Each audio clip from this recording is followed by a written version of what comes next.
여러분, 2018년도 여성사역을 섬기실 우리 여성사역 리더십 분들이십니다. 보통 이제 리더십들 인사할 때 여성들이 많이 이렇게 와 있을 때 인사해야 되는데 항상 40일 특세와 맞물려서 아이들 졸업 시즌과 맞물려 가지고 항상 그럴 때마다 인사하게 되는 것 같습니다. 혹시 이 자리에 함께하지 못한 분들에게 만방에 널리 소식을 전해주시면 감사하겠습니다. 2018년도 올해 전체 여성사역 팀장님으로 또 섬기게 되시고 또 전체 여성사역 총무로 맡아서 여러 가지 모든 일들을 함께 돕고 가실 두 분을 소개합니다. 우리 여성사역 전체 팀장님으로 손향숙 권사님, 그리고 총무님으로 신혜진 우리 자매님입니다. 네, 한 발자국 앞에 나와서 인사하시면 감사하겠습니다. 고맙습니다. 네, 왜냐하면 잘 모르니까요. 그리고 우리 큐티 나눔방 올해도 계속 진행됩니다. 큐티 나눔방 팀장님 최선영 집사님, 그리고 총무 김미연 집사님이십니다. 네.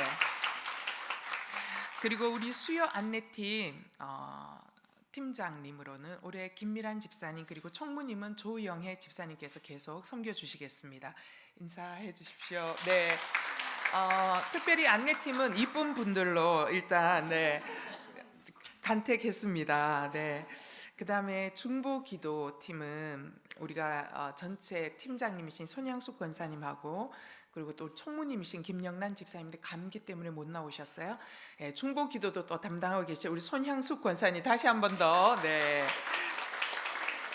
그리고 여성사역에서 없어서는 안 되는 너무 중요한 팀이죠. 무릎선교기도학교. 네, 팀장님으로 우리 유미희 집사님, 그리고 총무님으로 진외영 집사님 두 분이 섬겨주시겠습니다. 그리고 올해 매년마다 우리가 성경 일독을 1학기 때 하는데 올해 성경 일독 전체를 맡으실 우리 팀장님 박혜영 권사님, 그리고 총무님 김미선 집사님입니다. 그리고 우리 더 깊은 묵상 이렇게 맡게 되신 우리 팀장님은 정해지셨는데 이사를 가게 되셔서 지금 공석입니다. 그래서 총무님만 소개하겠습니다. 김현숙 집사님이십니다. 네. 그리고 새가족을 맡게 되셔서 새가족을 섬기게 되실 우리 팀장님 주연아 집사님, 총무님 홍윤숙 집사님입니다. 그리고 여성예배 카라팀 우리 전체 팀장님으로는 안현진 집사님, 총무님으로는 김수정 집사님께서 수고하시겠습니다. 네, 영상팀 팀장님으로는 금윤숙 자매님, 그리고 총무님으로는 노상희 자매님께서 수고해 주시겠습니다. 네.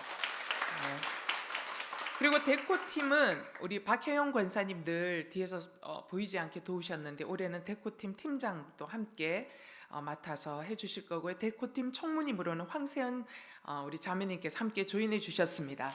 네. 이렇게 보니까 다 늘 봤던 분들이다 이런 생각이 들잖아요. 네, 교회가 항상 보면 늘 일하시는 분들이 일하시는 것 같아요. 그래서 수고하시는 분들에 의해서 저희 교회가 아름답게 꾸려서 가는 것 같습니다. 일하는 사람들이 탈진하지 않도록 열심히 힘내서 더 잘할 수 있도록 우리가 함께 격려와 기도로 함께 해주시면 감사하겠습니다. 다 같이 차렷 경례. 네, 열심히 하겠습니다. 네. 광고 말씀드리겠습니다. 새가족 교육 예배 마치고 있겠습니다. 그리고 작은 예수 40일 새벽 기도회 이제 이번 주 그리고 다음 주까지만 수고하시면 우리가 또 완주할 수 있을 것 같고 이후에 또 새벽 예배는 계속 진행이 됩니다. 겨울 방학 동안 타가방을 운영합니다. 자녀와 함께 예배 드리러 오시면 자녀는 아래층에 맡겨주시고 여러분 올라오셔서 예배 드리시면 되겠습니다. 네. 오늘 수요 여성 예배에 처음 오신 자매님 계시면 자리에서 한번 일어나 주시고요. 그리고 또 작년 한 해 동안 여성 우리 사역팀 전체를 담당하시는 장로님으로 우리 이현조 장로님께서 진짜 많이 수고하셨거든요. 우리 이현조 장로님 우리 작년 한 해 보이지 않는 곳에 수고하셨는데 장로님 한 분만 일어나셔서 인사해 주시죠. 우리 자매님들께 감사합니다. 장로님 네 고맙습니다. 오늘 새로 나온 자매님 자리에서 한번 일어나 주시고 우리 또 서로 바라보면서 추운 날씨를 뚫고 예배하러 오신 분들 서로 축복했으면 좋겠습니다. 찬양합시다. 너는 하나님의 사랑, 아름다운 하나님의 사랑. 나는 널 위해 기도하며 내 길을 축복할 거야. 너는 하나님의 선물, 사랑스러운 하나님의 열매, 주의 품에 꽃 피운 나무가 되어줘, 나무가 되어줘, 나무가 되어줘. 축복합니다. 네. 오늘 말씀은 하나님께서 저희들이 주시는 말씀은 사사기 16장 23절에서 31절까지의 말씀, 삼손 사사의 이야기 마지막 부분입니다. 마이크가 굉장히 하울링이 심하네. 조금만 조절해 주시면 감사하겠습니다. 네, 사사기 16장 23절에서 31절까지의 말씀입니다. 23절부터 31절까지 제가 먼저 읽겠습니다.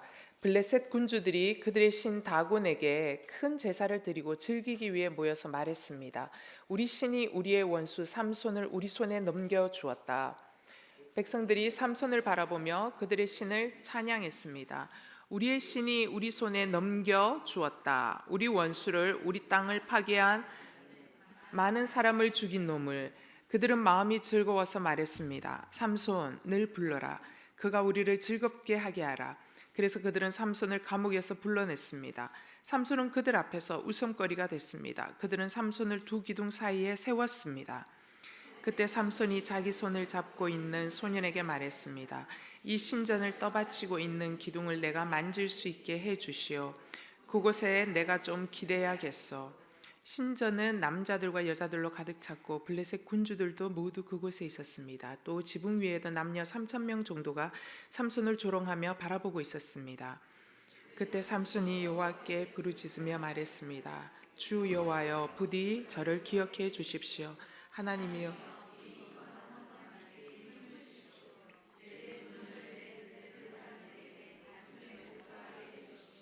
그리고 삼손은 그 신전을 바치고 있는 중앙의 두 기둥을 한쪽은 오른손으로 다른 한쪽은 왼손으로 붙잡고 그것에 몸을 기대었습니다. 삼손이 내가 블레셋 사람들과 함께 죽을 것이다 라고 말하며 있는 힘껏 기둥을 밀어냈습니다. 그러자 신전이 블레셋 군주들과 그 안에 있던 모든 백성들 위에 무너져 내렸습니다. 그리하여 그가 죽을 때 죽인 사람의 수가 그가 살아있을 때 죽인 사람의 수보다 많았습니다. 그리고 그의 형제들과 그의 아버지의 집안 사람 모두가 내려와 삼손의 시체를 가져갔습니다. 그들은 그의 시체를 소라와 에스다올 사이에 있는 그의 아버지 마누아의 무덤에 묻었습니다. 그는 사사로서 20년 동안 이스라엘을 다스렸습니다. 아멘. 여러분, 만약 여러분이 지금 굉장히 위험한 도시, 범죄가 창궐하는 도시에 산다고 생각해 보십시오. 만약 여러분이 범죄가 굉장히 빈번하게 일어나는 지역에 여러분이 산다면 여러분은 여러분의 집을 어떤 식으로 지키겠습니까? 밤마다 도둑이 이쪽 저쪽 집을 넘나드는 그러한 흉흉한 소식이 드는 지역에 산다면 여러분은 무엇보다도 밤에 절대로 돌아다니지 않으실 거고, 자녀들도 저녁 시간 이후에는 반드시 집 바깥을 못 나가게 할 것이고, 더더욱 밤에 잘 때는 여러분이 문단속을 철저히 하고 주무실 것입니다. 여러분, 범죄 지역에 살 때에 우리가 이와 같은 조치를 하는 것은 당연하고 이게 우리가 살아가는 집에게는 꼭 필요한 일입니다. 그런데 이러한 장치가 일반 집에만 필요한 것이 아니라 우리의 영적 집에도 꼭 필요하다라는 것입니다. 오늘 성경 말씀 사사 삼손의 마지막 네 번째 이야기입니다. 여러분, 마지막 네 번째 이야기까지 오면 올수록 우리가 깨닫게 되는 것은 삼손이 마지막 내리막길을 내다를 때는 정말 끝없이 추락하는구나. 추락하는 것은 날개가 없다더니 정말 날개 없이 그냥 끝까지 추락하는구나. 이런 것들을 보게 됩니다. 물론 마지막에 그가 회개하고 사사 삼손의 그 역할은 마지막 회개 기도와 함께 그가 잠시 살아나서 그 일들을 마무리하고 죽지만 결론은 그는 하얀 곡선을 그으면서 인생을 마무리했다라는 것입니다. 우리는 사사 삼손의 이야기를 통해서 끝없이 몰락해가는 한 사람의 인생을 봅니다. 사사 삼손은 사사 시대에 특별한 은총을 받은 자로 선택을 받고 태어납니다. 그는 출생부터 하나님의 은혜가 충만하게 임했던 자였습니다.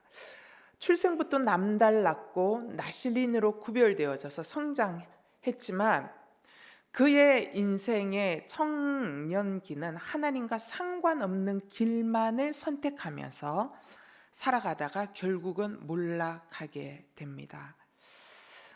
우리는 이 삼손 사사의 이 몰락의 이야기들을 통해서 깨닫게 되는 것이 있습니다. 뭐냐? 현실 세계보다 더 생생하고 리얼한 세계가 있다는 것입니다. 그게 뭐냐? 영적 세계구나라는 것을 다시 한번 보게 됩니다. 여러분, 영적으로 우리가 바로 서 있게 되면 자연스럽게 우리의 삶도 바로 세워지게 되어 있습니다. 그러나 만약에 우리의 영적인 삶이 무너지게 된다면, 우리가 하나님과의 관계성 속에 바로 잡혀져 있지 않다면, 그리고 우리가 하나님 앞에 철저하게 회개하는 것들이 없다면, 그래야 하나님과의 관계성 속에 이 바른 관계, 영적인 관계가 바르게 되어지지 않는 무너진 상태로 있다면 반드시 그 사람의 삶도 무너지게 되어 있습니다. 어떻게 무너지게 되느냐? 원망, 미움, 시기, 질투, 게으름, 나태함, 이런 걸로 반드시 무너지게 되어 있습니다. 따라서 우리의 이 지금 육신을 입고 있는, 우리 눈에 보이는 이 삶, 하루에 24시간의 삶은 나의 육체의 삶으로 살아가는 것 같지만 결코 그렇지 않다라는 것입니다. 영적인 삶으로 24시간의 삶을 살아가게 된다는 것입니다. 영적으로 잠자고 있는 사람은 반드시 육체적으로도 나태한 삶, 육적인 삶을 살아갈 수밖에 없다라는 것입니다. 따라서 우리는 영적 원리들을 반드시 알아야만 합니다. 사사 삼손이 하나님의 특별한 은혜를 받고 많은 은혜를 받고 그가 자라났고 특별한 은혜 속에 그가 출생하였지만 그가 몰락하게 되었던 가장 큰 이유가 무엇이었느냐? 사사 삼손은 대적에게 자신의 영적인 문을 열어주었기 때문입니다. 사사 삼손이 대적 사단에게 영적인 문을 어떻게 열어주게 되었는가? 그것은 바로 불순종입니다, 여러분. 창세기를 읽어보십시오. 사단이 인간 세계 속으로, 사람의 인생 속으로 들어오게 된, 문을 열어주고 들어오게 된 계기가 뭔 줄 아십니까? 불순종입니다. 하나님 앞에 불순종하기로 결정했을 때 사단이 우리의 인간 안으로 그냥 들어온 거예요. 우리가 문을 열어준 거예요. 따라서 사단에게 영적 문을 열어주는 영적 문의 출구가 뭐냐? 불순종입니다. 따라서 불순종은 사단이 내 인생의 모든 영역 속에 마음껏 들락날락 할 수 있도록 여러분, 우리가 뭘 주는 거예요?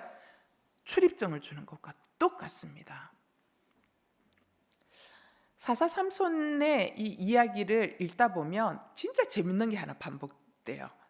반복되어지는 재밌는 특징이 뭐냐면 언제나 사사 삼손은 여자와 얽혀서 삼손의 이야기가 시작되고 여자와 얽혀서 마무리되었다가 다시 여자와 얽혀서 스토리가 시작되다가 여자와 함께 마무리됐다가 다시 여자가 등장하면서 여자와 함께 몰락하는 거. 이게 여러분 사사 삼손의 이야기의 스토리의 시작과 마무리, 시작과 마무리, 시작과 마무리, 이게 특징입니다. 자, 사사기 14장 1절 한번 볼까요? 사사기 14장 1절. 이게 사사 삼손이 사사로서의 공생애를 첫 시작하는 스타트가 시작되는 지점입니다. 14장 1절 시작. 삼손이 딥나로 내려갔다가 그곳에서 블레셋 사람의 딸들 가운데 한 여자를 보았습니다. 여자와 함께 맞물려서 시작되는 거예요. 15장 1절 다시 읽겠습니다. 시작. 얼마 뒤에 밀을 추수할 때 삼손을 새끼 염소를 가지고 자기 아내를 찾아가서 말했습니다. 내 아내의 방으로 가겠습니다. 그러나 그녀의 아버지는 그가 들어가게 허락하지 않았습니다. 그래서 열받아서 이제 난리를 치는 장면들이 나옵니다. 그리고 그것이 이제 마무리되고 나서 다시 또 한 여자가 등 16장 1절 읽겠습니다. 시작. 삼손은 가사에 갔다가 그곳에서 이제는 기가 막히죠. 창녀를 만나서 그녀에게 갔습니다. 그리고 이 창녀와의 관계도 이제 마무리되자 다시 한 여자가 등장합니다. 16장 4절. 판무파탈, 옴무파탈. 자, 16장 4절 읽겠습니다. 시작. 그런 후 그는 소렉 골짜기의 한 여자와 사랑에 빠졌습니다. 그녀의 이름은 들릴라입니다. 재밌지 않습니까, 여러분? 여러분, 사단이요 약점을 정말 잘합니다. 사단은 삼손의 약점을 너무 잘하는 거예요. 사단의 신상 목록에 삼손에 대한 신상 목록이 쫙 다 떠 있는 거예요. 여러분, 우리도 마찬가지입니다.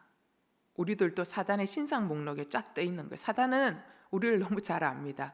하나님이 훨씬 더 우리를 잘 아시지만 사단도 우리를 너무 잘 아는 거예요. 여러분, 사탄은 이미 삼손에 대한 모든 정보를 정확하게 알았고 모든 정보를 확실하게 다 마무리했습니다.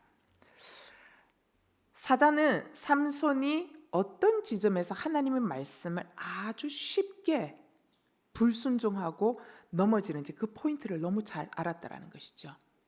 근데 넘어지는 그 포인트를 누가 알려줬느냐? 삼손 스스로 알려준 거예요. 어떻게 알려줬느냐? 그가 자주 반복하여 넘어지는 그 지점, 바로 그 지점만 되면 하나님의 나시린의 규례보다 더 중요한 게 자기의 육정의 감정, 육체의 소욕, 이게 훨씬 더 중요한 거예요.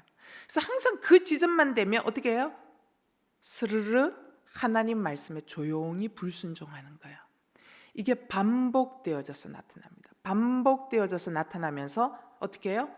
삼손은 사단에게 자신을 향해서 자신의 인생 가운데 들어오도록 문을 끊임없이 열어주는 거예요. 대로를 자신이 닦고 사단이 들어올 수 있는 대로를 열어주었다라는 것입니다. 여러분, 삼손이 처음부터 하나님의 명령 어긴 거 아닙니다. 삼손이 20년 동안 사사 역할을 했거든요. 20년 동안 삼손은 조금씩 하나님 명령 불순종하기 시작했습니다. 불순종하기 조금씩 시작하다가 여러분, 우리가 하나님의 말씀에 불순종하기 시작하면 영적 감각이 둔해집니다. 그러다가 나중에 무감각해지면서 어떻게 되냐면 완전히 불순종하는 단계로 아주 자연스럽게 진입하게 되어진다는 것이죠. 사사 삼손은 처음에는 그저 이방 여자가 이스라엘 여자보다 더 화려하고 더 예뻐 보이고 더 매력적으로 보였기 때문에 좋아하는 단계에서부터 가지 말아야 할 길들을 발을 들여놓는 것부터 시작됐습니다. 그런데 거기에서 들여놓으면서부터 서서히 불순종에 길들여져 가면서 그의 영적 상태가 민감한 것들이 둔감해지기 시작하고 나중에는 어떻게 돼요? 담대하게 범죄하는데 어디까지 들어가냐? 기생집을 나시린이 찾아 들어가는 거예요. 여러분, 기생집에 가서 뭐 하겠어요? 기생집에 가가지고 성경 공부하지는 않겠죠? 그죠? 기생집에 가서 전심으로 기도하지 않겠죠? 여러분, 기생집에 가면 뻔한 거예요. 술 마시고 음란한 짓 하는 거예요. 그 이제 대놓고 하는 거예요. 나시린은 술을 입에 대면 안 되는 거예요. 근데 이제 술도 마시고 방탕한 생활을 이제는 즐기는 거예요. 그거 없이는 못 사는 단계까지 돌입하게 됩니다. 여러분, 이 삼손이 사사로서 여기까지 올 정도가 되면 더 이상 나실인의 상태가 아닌 겁니다. 그냥 명목상 껍데기만 그는 나시린일 뿐, 그는 절대로 나시린이 아니라 그는 완벽한 이방인과 똑같은 사람이 되었다라는 것이죠. 그저 명목상 사사 삼손의 나시린이라는 표지는 어디에만 있어요? 긴 머리카락에게만 남아 있었습니다. 그런데 여러분, 이미 모든 것들을 사단에게 다 문을 열어준 사사 삼손은 이제 나시린의 표식으로 남아있는 껍데기 같은 그것마저 어떻게 돼요? 이제 곧 들릴라에 의해서 머리카락마저 잘리게 됩니다. 사사시대 사람들 중에 가장 많은 은혜를 경험했던 삼손이 어떻게 이렇게 쉽게 하나님의 말씀을 불순종하는 길로 들어감으로 사단에게 자신의 인생을 마음대로 넘나들 수 있는 대로를 열어주는 이런 어리석은 사람이 되었는가? 왜 그럴까? 우리도 똑같다라는 것입니다. 우리도 자주 불순종이 넘어져요. 왜 그러냐? 여러분, 죄는 굉장히 강력한데 왜 우리에게 강력하게 어필되느냐? 죄도 우리에게 매우 매력적인 비전을 주기 때문입니다. 여러분, 죄도 비전을 줘요, 우리에게. 어떤 비전입니까? 하나님이 우리에게 주시는 약속보다, 하나님이 우리에게 주시는 말씀보다 세상이 주는 유혹이 훨씬 더 보암직해 보이는 비전이 보입니다. 그리고 멋져 보이는 비전으로 다가오고 훨씬 더 지혜로워 보이는 비전을 우리에게 줍니다. 그러니까 확실한 성공이 보장되어져 보이고, 그리고 부와 번영을 굉장히 따기 쉬운 비전을 우리에게 확실히 보장해 주는 것처럼 보이기 때문입니다. 그런데 그야말로 하나님이 우리에게 주시는 말씀은 그야말로 뭐예요? 확실한 거 하나도 없잖아요. 뭐예요? 약속만 주시잖아요. 그런데 사랑하는 여러분, 하나님의 말씀이 가장 확실한 줄로 믿으시기 바랍니다. 그런데 이 죄가 우리에게 비전을 주고, 죄가 보암직하고 모험직스럽고 이건 왠지 성공할 것 같은 것에 우리가 마음을 뺏기면 그때부터 우리에게 일어나는 증상이 뭐냐? 하나님이 우리에게 주시는 약속과 말씀은 자꾸만 나를 규제하는 것처럼 느껴져요. 그리고 하나님은 왠지 자꾸 내가 매력적으로 느끼고 내가 즐거워하는 것들만 금지해 놓는 그런 나를 불편하게 만드는 분처럼 느껴진다라는 것입니다. 여러분, 과연 그렇습니까?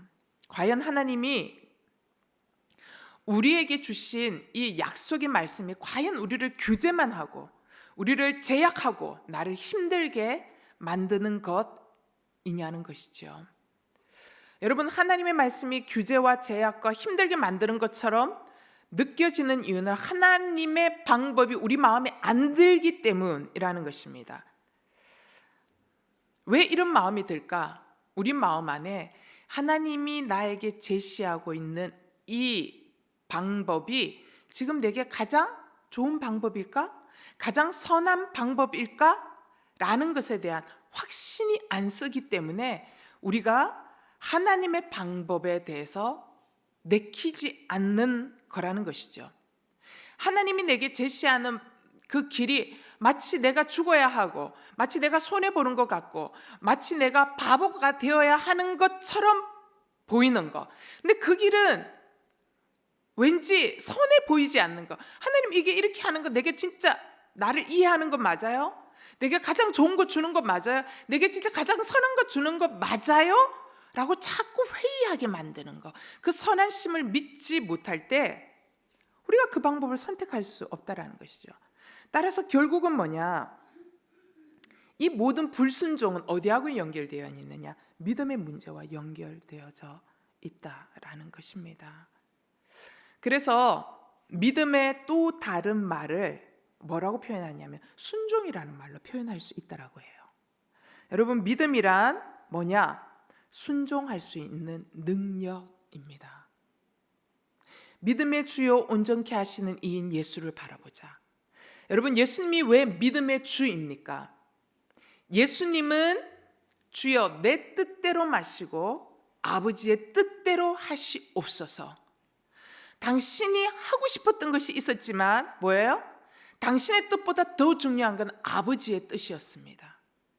그것이 믿음이라는 거예요. 그래서 우리가 주님이 우리가 따라야 할 믿음의 모범이고 표대가 될 수 있었던 것은 주님은 당신이 원하시는 대로 하신 것이 아니라 아버지께서 원하시는 대로 할 수 있는 분, 그래서 기꺼이 자기가 원하는 것들을 포기할 수 있었던 분이라는 것이, 그 말은 뭐예요? 예수님은 하나님께 순종하셨다라는, 그래서 믿음이라는 것은 순종하는 능력이라는 것이죠. 하나님께서 믿음의 조상 아브라함에게 100세가 될 때까지 아들을 주기까지 훈련하셨던 게 뭡니까? 바로 순종 훈련입니다. 이 순종 훈련이 되었을 때 비로소 아브라함이 뭐예요? 믿음의 조상이 될 수 있었다라는 것이죠. 야고보서 1장 16절에서 17절 말씀을 다 같이 우리 자막을 보면서 한 목소리로 함께 읽겠습니다. 시작. 내 사랑하는 형제들이여 속지 마십시오.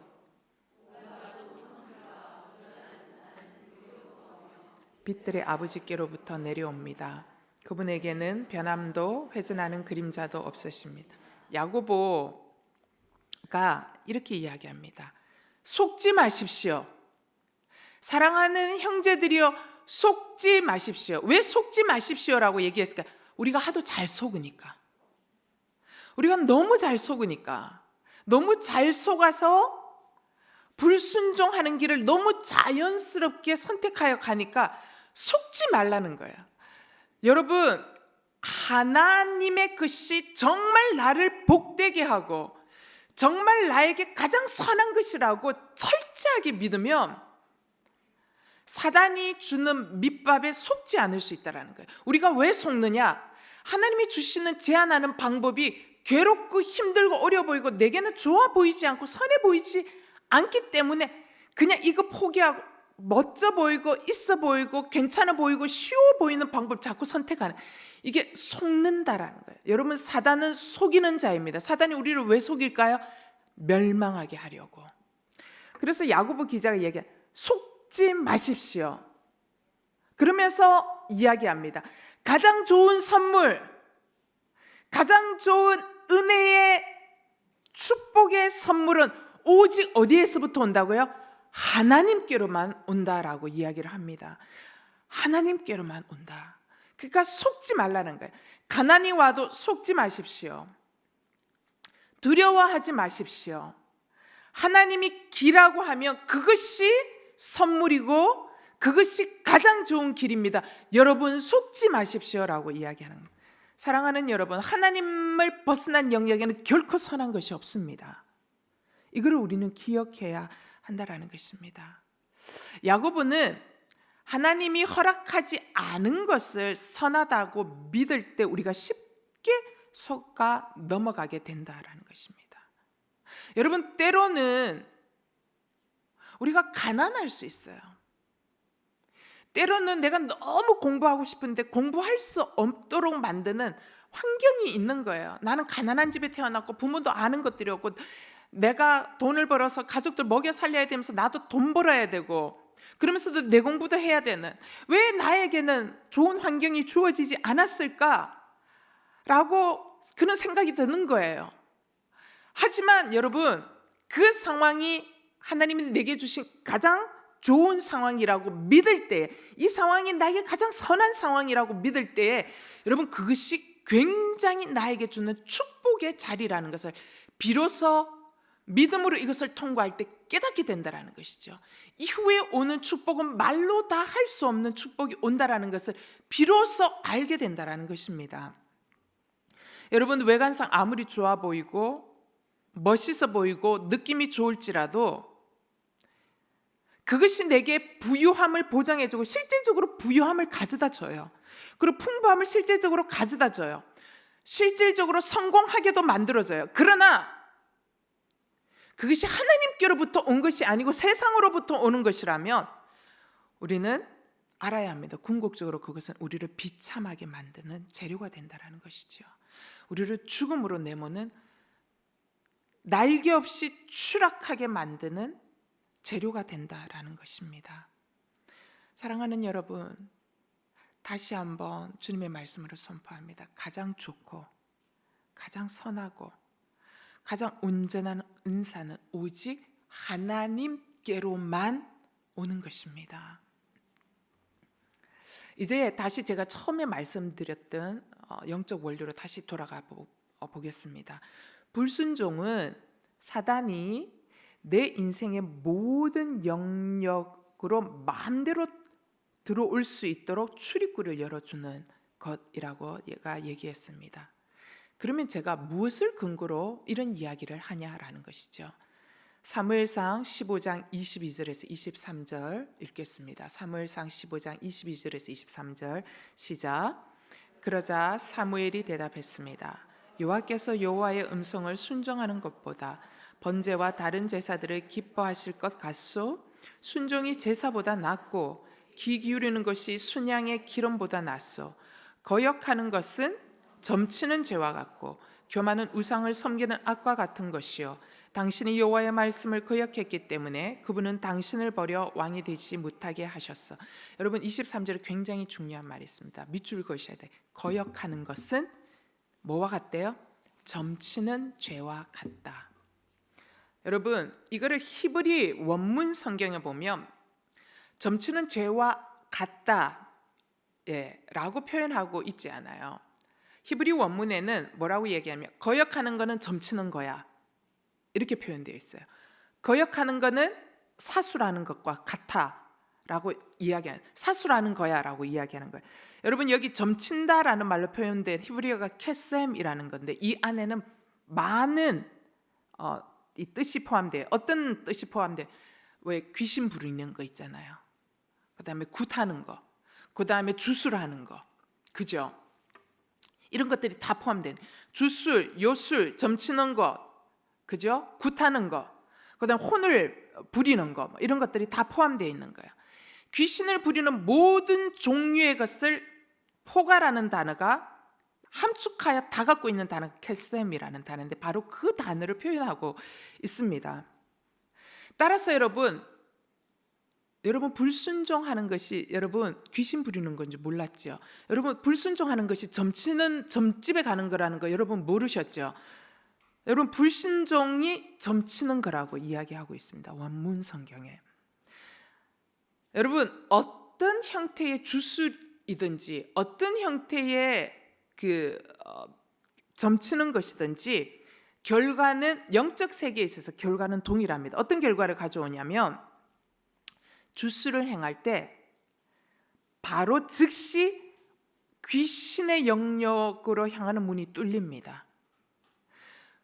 귀신의 영역으로 향하는 문이 뚫리고 그 뚫린 문으로 어둠의 세력, 사단의 세력이 내 인생의 문에 합법적으로 밀고 들어와서 어떻게 돼요? 내가 사단의 영역에 지배당하게 되어진다라는 것입니다. 근데 이게 점칠 때에 일어나는 영적 현상이에요. 영적 세계에 실질적으로 일어나는 일이에요. 근데 이게 점칠 때에만, 주술할 때에만 일어나는 것이 아니라 성경은 뭐라고 얘기하냐? 우리가 하나님께 불순종할 때 똑같은 일들이 일어난다라는 거예요. 사단이 내 인생 가운데로 들락날락하는 영적 세계의 문이 뚫려진다라는 것입니다. 여러분 우리가 크리스찬일 때 진짜 진정한 크리스찬이면 우리가 돈 주고 점치러 가지 않지 않습니까? 물론 뭐 권사님들도 많이 간다. 그건 정말 크리스찬이 아니죠. 여러분 진짜 예수를 믿으면 예수가 주님이 되시면 진짜 살아계신 하나님을 믿을 때 그렇게 할 수가 없죠. 우습죠. 그게 얼마나 웃기는 일이에요. 그죠? 진짜 진정한 크리스찬이면 공근연하게 점치거나 주술 행하지 않습니다. 우리 모두는 다 주술 행하지 않습니다. 그러나 우리가 불순종의 속임수에 빠져 불순종하게 될 때 나도 모르게 사단에게 점치는 죄와 똑같은 죄를 범하게 되는 일들이 일어난다라는, 똑같은 영적 세계의 현상이 일어난다라는 것입니다. 그래서 우리가 불순종할 때 뚫려진 길로 사단이 들어와 나를 지배하기 시작할 때 그 다음에 나타나는 현상이 있습니다. 그 현상이 뭐냐면 하나님 앞에 순종하는 게 점점 어려워져요. 마침내는 어떻게 되냐? 불순종을 계속하면서도 착각하게 됩니다. 완전히 쉬면 미혹하게 돼요. 그러면서 어떻게 생각하냐? 나는 하나님을 잘 믿고 있다고 착각합니다. 나는 하나님을 잘 알고 있다고 착각합니다. 나는 하나님께 잘 순종하는 믿음의 사람이라고 착각하는 영적 마비 증세가 옵니다. 여러분, 이 정도까지 가게 되면 굉장히 두려운 현상이 하나 나타나는데 뭐냐? 깨닫지 못하기 때문에 회개하지 못하게 됩니다. 삼손이 그랬어요, 여러분. 하나님이 삼손에게 회개할 수 있는 기회를 여러 번 계속 주십니다. 그런데 삼손이 회개할 기회를 계속 버립니다. 그리고는 나중에는 완전히 몰락하게 되죠. 첫 번째 회개할 기회는 그가 첫 번째 이방 여자와 결혼해서 그 결혼에 실패하고 했을 때 하나님이 회개할 시간을 주십니다. 그런데 그가 두 번째 가사에 있는 기생집에 찾아갑니다. 근데 거기에서도 죽을 고비를 넘깁니다. 그때 그는 회개했어야 됩니다. 두 번째 고비도 회개를 못하고 지나갑니다. 세 번째, 들릴라라는 여인을 만나서 그 들릴라가 맨날 자신의 힘의 근원을 묻습니다. 그때 삼손이 그 여자를 의심하고 하나님 앞에 회개했어야 됐습니다. 근데 그 기회도 놓쳐버립니다. 네 번째 기회가 옵니다. 어떤 기회가 오냐? 들릴라가 계속 힘의 근원을 얘기해 주세요, 울고 막 이렇게 하니까 이 삼손이 뭐라 해요?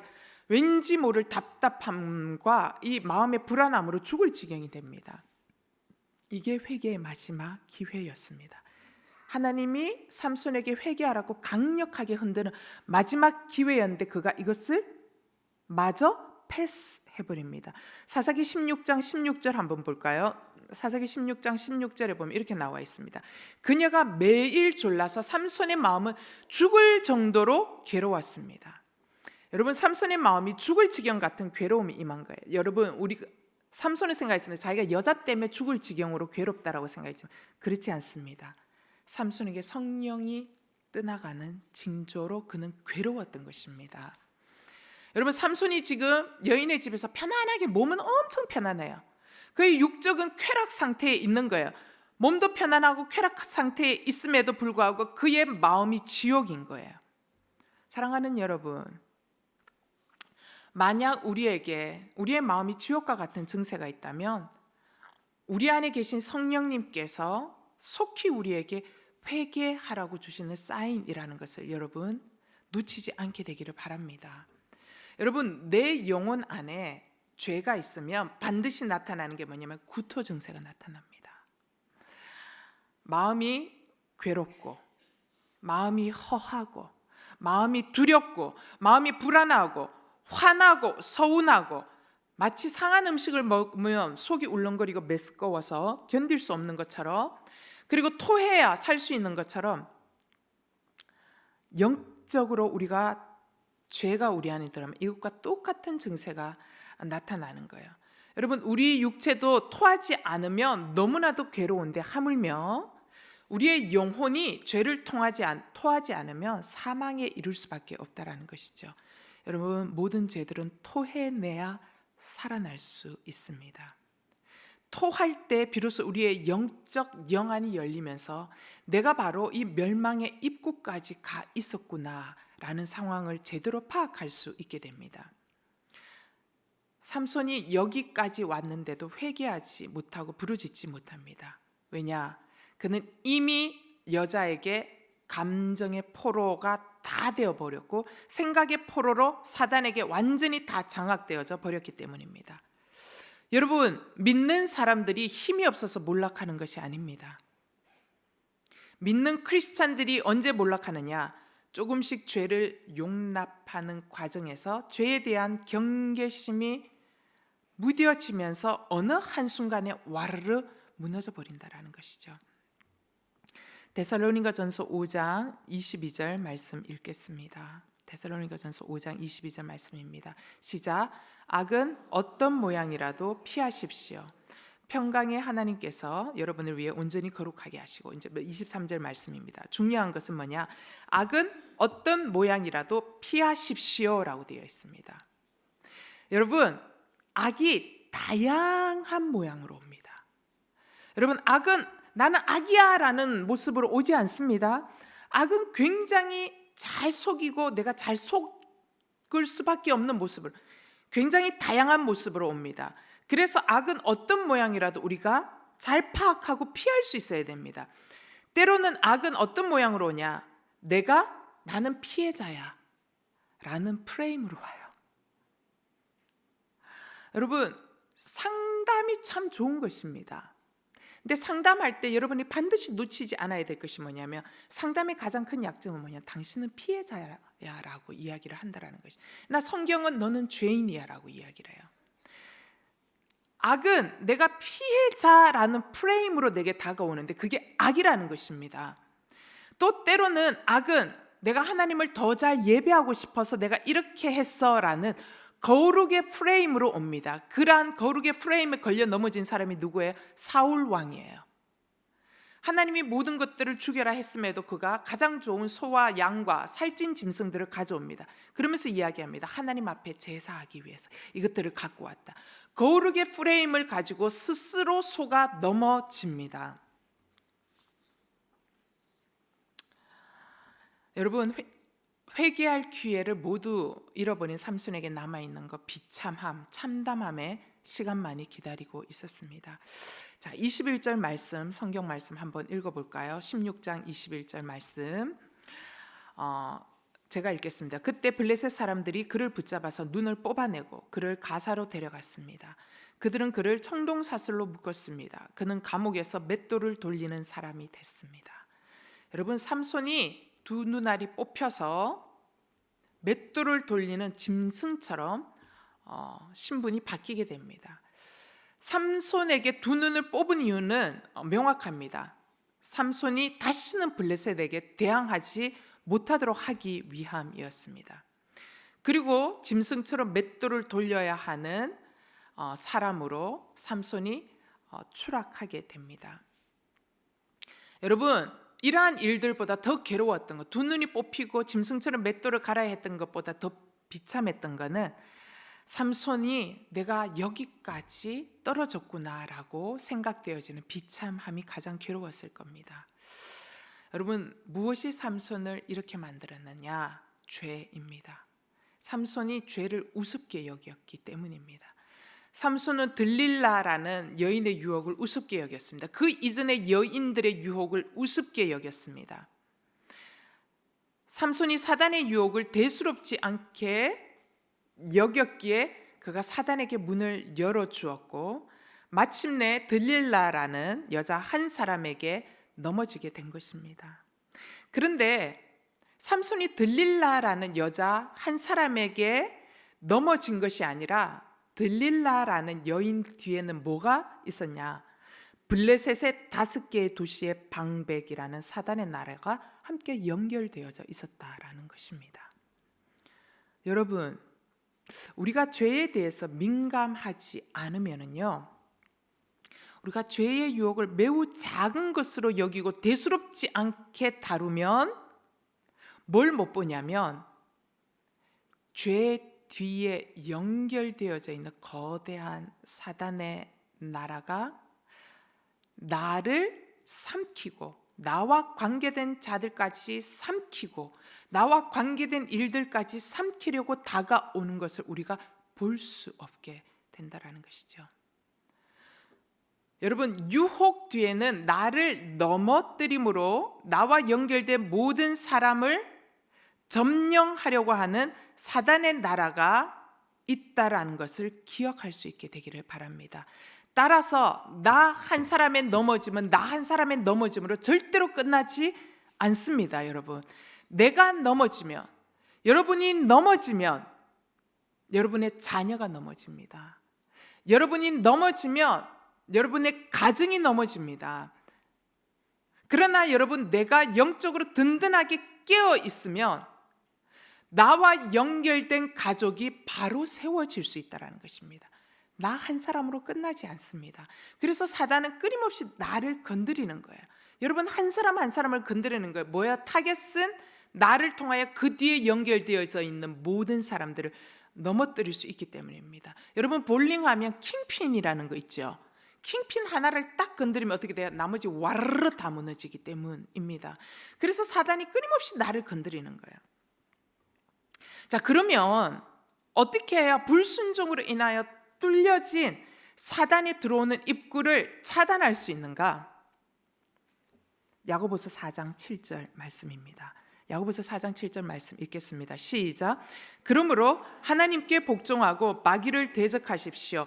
그러면 마귀가 여러분을 피할 것입니다. 여러분 안에 불순종으로 뚫려진 입구 차단하는 방법은 유일한 길 하나밖에 없습니다. 하나님께만 복종하셔야 됩니다. 하나님께만 순종하면 닫혀지기 시작한다는 것이죠. 여러분, 삼손이 몰락으로 인생이 향했던 것은 그가 사사로서 이스라엘의 왕이신 하나님을 그의 인생의 왕으로 주인으로 모시지 않았기 때문에 일어난 현상입니다. 따라서 하나님께만 순종한다는 것은 뭐냐? 제가 매주 반복하는 것을 다시 반복합니다. 하나님께만 순종한다는 것은 모든 생각과 모든 감정과 모든 결정에 하나님이 판단 기준이 되는 것입니다. 내 눈에는 돌아가는 것처럼 보이고 내 눈에는 일이 더 꼬이는 것처럼 보이지만, 그러나 하나님이 판단하는 기준이 되십시오라고 맡겨드리는 것, 이것이 하나님께 순종하는 것입니다. 주님이 내 안에, 내가 주님 안에. 사랑하는 여러분, 오늘 24시간 안에 매 순간순간이 펼쳐집니다. 여러분, 작은 순간 하나하나마다 아무렇게 방치하지 마십시오. 감정의 결 하나하나마다 아무렇게 방치하지 마십시오. 주님이 내 안에 계심을 기억하시고 그분 안에서 나의 감정의 결 하나하나 점검 받으시기를 바랍니다. 제가 왜 이 이야기를 하느냐? 지난 목요일 날 시무식이 있습니다. 온누리교회는 매년마다 시무식인데 그게 이제 지난 목요일 일입니다. 시무식을 마치고 제가 이제 어떤 분을 이제 만났는데, 어떤 분의 그 얘기를 듣는데 그분이 뭐 이거는 이래서 안 되고 이건 저래서 안 되고 이래서 불편하고 저래서 불편하고 이제 막 이야기를 하는 거예요. 근데 이제 그 이야기를 들을 때 이제 마음속에 갑자기 짜증이 나는 거예요. 짜증 나면서 왜 자기가 이 일에 관계된 것도 아닌데 일은 정작 내가 해야 되는데 왜 이래라 저래라 이렇다 저렇다 이렇게 하는 거야 라는 생각이 좀 마음에 좀 짜증이 올라오는 것을 경험했어요. 그러고는 이제 그냥 그랬나 보다 하고 이제 넘어갔어요. 근데 그걸 그냥 대수롭지 않게 그냥 넘긴 거예요. 그러다가 이제 내가 일을 처리해야 하는 그 부분의 문제를 이제 계속 이제 처리하다 하면서 또 이제 다른 이야기가 오는 거예요. 이거를 왜 그렇게 하냐, 뭐 이렇게 하냐, 뭐 이제 이런 이야기들이 들려오는 거예요. 그러니까 나도 모르게 이제 짜증해서 이제 화가 나는 거예요. 도대체 왜 그러는 거야? 이때까지 한 번도 그러지 않다가 이제 이런 생각이 드는 거예요. 그러면서 이제 거기에서 걸려서 그거를 주님 앞에 점검받지 못하고 그냥 방치하여 두면서 그냥 이제 기도를 하는 거예요. 기도를 하는데 기도가 안 돼요. 근데 내가 이 문제에 걸려서 이 기도가 안 되는 걸 제가 몰랐어요. 그래서 이제 기도가 안 됐는데 기도를 하면서 내가 너무 피곤한가 봐. 그래, 육체가 너무 피곤해도 기도가 안 돼. 빨리 가서 자야겠다. 이제 이런 생각을 하고 이제 기도를 접은 거예요. 그래서 자야지 다시 기도할 수 있겠구나. 근데 하루 이틀 지나 기도가 안 풀리는 거예요. 제가 어제는 설교해야 되잖아요. 여러분, 설교를 해야 되는데 기도가 안 풀리고 하나님과의 관계가 안 풀리면 굉장히 괴롭습니다. 왜냐하면 여기는 제정신으로 올라와서 말씀 선포하면 안 되는 거거든요. 왜냐하면 올라오기 전에 회개할 건 회개하고 정말 왜냐하면 부실하지만 이 자리가 제가 설교하는 제가 부실하지만 사실 저는 하나님의 통로로 잠깐 쓰임 받는 거잖아요. 근데 통로가 온전치 못하면 안 되잖아요. 그게 괴로운 거예요. 그래서 어제 이제 점심을 먹고 이제 올라와서 이 자리에 앉아서 하는데 기도가 안 되는 거예요. 그래서 이제 엎치락뒤치하는데 왜 이렇게 기도가 안 될까요? 주님, 제가 어디서부터 뭐가 문제입니까? 이제 계속 이제 묻는 거예요. 묻는데 주님이 딱 그 부분을 짚으시는 거예요. 네. 그러면서 주님이 하는 얘기가 뭐냐면 하나님의 인도하심을 바라보지 못했고 네가 마음으로 정죄했고 마음으로 판단했고 그리고 그거를 입으로 이건 이렇고 저렇고 하면서 했던 부분들 하나님이 제게 지적하시는 거예요. 그러면서 하나님 뭐라고 얘기하냐면 너 교만하다 이렇게 이야기하시는 거예요. 제 마음 가운데. 그러면서 내가 또 이 부분에 넘어졌구나라는 생각이 드는 거예요. 그래서 제가 왜 이제 그 교만하다라고 하나님 지적했냐면 제 안에 이런 마음, 내가 일을 한두 번 해본 사람도 아니고 어련히 잘 알아서 할 건데 왜 그러느냐 이제 이런 생각을 갖고 있는 거예요. 이게 교만이었구나라는 생각이 드는 거예요. 그러면서 내가 또 넘어졌네 라는 생각이 드니까 이제 서글퍼지는 거예요. 그러면서 내 안에 드는 건 너는 다시 겸손하지 못했고 너는 너를 잘난 사람으로 여기고 있구나 라는 생각이 들면서 눈물이 뚝뚝뚝 떨어지는 거예요. 하나님, 제가 이렇게 고침이 필요한 사람입니다. 제가 반복해서 넘어지는 사람입니다. 제가 반복해서 교만해지는 사람입니다 라고 하면서 기도하다 보니까 눈물이 이제 이렇게 나는 거예요. 여러분, 억지로 울 수 없습니다. 기도할 때 눈물도 주님이 주셔야 울 수 있는 거더라고요. 그래서 이제 기도하다 보니까 이제 기도가 터져나오기 시작해요. 회개하면서 기도가 터져나오기 시작. 그 부분에 주님 앞에 올려놓고 용서받고 다름을 받고 난 이후에 이제 기도가 터져나오고 눈물도 회개가 터져나오고 이제 기도 줄이 잡히기 시작하는 거예요. 그러면서 주님 주시는 말씀이 순종해라라는 거예요. 리더에게 순종해라라는 메시지예요. 그래서 제 안에 순종하겠습니다. 제 방법 다 내려놓겠습니다. 돌아서 가는 것 같고 꼬여서 가는 것 같지만 다 내려놓겠습니다. 근데 주님 말에 동의하고 나니 마음이 너무 가뿐해지는 거예요. 그러면서 입에서 다시 찬양도 나오고 기도도 나오고. 여러분, 사단이 뚫고 들어왔던 방음막이 닫히는 순간입니다. 닫히고 다시 하나님과의 이 기도의 줄, 하나님과의 친밀한 줄이 다시 연결되어지는 순간이에요. 여러분, 성경은 삼손 사사의 이야기를 굉장히 쓸데없이 상세하게 이야기. 결국은 여자들하고 이게 낭패 본 이야기밖에 없는데도 상세하게 이야기하고 있어요. 12명의 사사 이야기를 기록하고 있거든요. 12명의 사사 중에 유일하게 비참하게 인생을 마무리한 사사가 삼손 사사예요. 그런데 실패한 삼손 사사의 이야기를 왜 상세하게 기록했느냐? 그 이야기가 바로 우리를 향한 이야기이기 때문이에요. 왜? 우리 또한 세상에서 구별되어 부름을 받은 자, 하나님의 자녀로 구별되게 부름을 받은 나실인이기 때문입니다. 여러분, 그렇기 때문에 사단은 구별되어 택함받은 우리를 절대로 가만히 두지 않습니다. 어떻게 하든지 무너뜨리고 어떻게 하든지 자신의 영역 아래 지배하고자 합니다. 따라서 이러한 사단의 막강한 공격을 막아낼 수 있는 방법은 유일합니다. 하나님께만 순종하는 것입니다. 하나님께만 복종하는 겁니다. 여러분, 우리는 생각합니다. 말씀과 기도를 통하여 우리는 사단을 막아낼 수 있어 라고 우리는 생각합니다. 맞습니다, 여러분.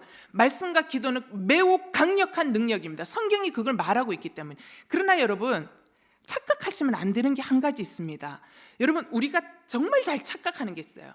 말씀과 기도는 사단을 막아내는 강력한 무기일 뿐만 아니라 사단을 쫓아내는 강력한 무기입니다. 그러나 사단이 아무에게나 두려워 떨지 않습니다. 우리가 말씀과 기도를 갖다 대어도요, 사단이 견딥니다, 여러분. 우리의 말씀과 기도에 견뎌요. 그런데 말씀과 기도에 두려워 떨며 떠나가는 사람이 있습니다. 그 사람이 누구냐? 말씀과 기도를 통하여 오직 하나님께만 순종하는 것들을 매일 연습하는 그 사람. 그 사람이야말로 진짜 말씀과 기도가 능력이 된 사람이기 때문에 사단이 그 사람 앞에서는 두려워 떤다라는 것입니다.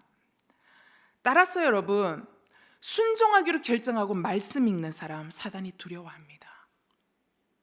그리고 순종하기 위하여 기도의 능력을 간구하며 하나님 순종하기로 결정하는 그 사람 사단이 두려워 뜹니다. 그리고 명할 때 사단이 떠나가는 사건들이 일어나는 것입니다. 여러분, 말씀과 기도가 있다고 무조건 떠나가는 것이 아니라 말씀과 기도 속에 철저히 하나님께 순종하고 주님만이 주인이십니다라고 고백하고 말씀으로 살아내는 사람, 기도로 살아내는 그 사람이 진짜 사단이 가장 두려워하는 사람이라는 것입니다. 사랑하는 여러분, 사단이 두려워하는 사람입니까? 아니면 사단의 밥이십니까? 사단의 출구를 막아내는 유일한 길은 하나님께 순종한 사람입니다. 순종하기 위하여 말씀을 읽는 사람, 순종하기 위하여 기도하는 사람, 사단의 출구를 완벽하게 막을 뿐만 아니라 사단을 다스리고 지배하며 사단의 나라를 무너뜨리는 사람이라는 것이죠. 사랑하는 여러분, 우리는 가다가 넘어질 수 있습니다. 저도 자주 넘어집니다. 어느 순간 나도 모르게 불순종의 길로 잠시 들어갈 수 있습니다.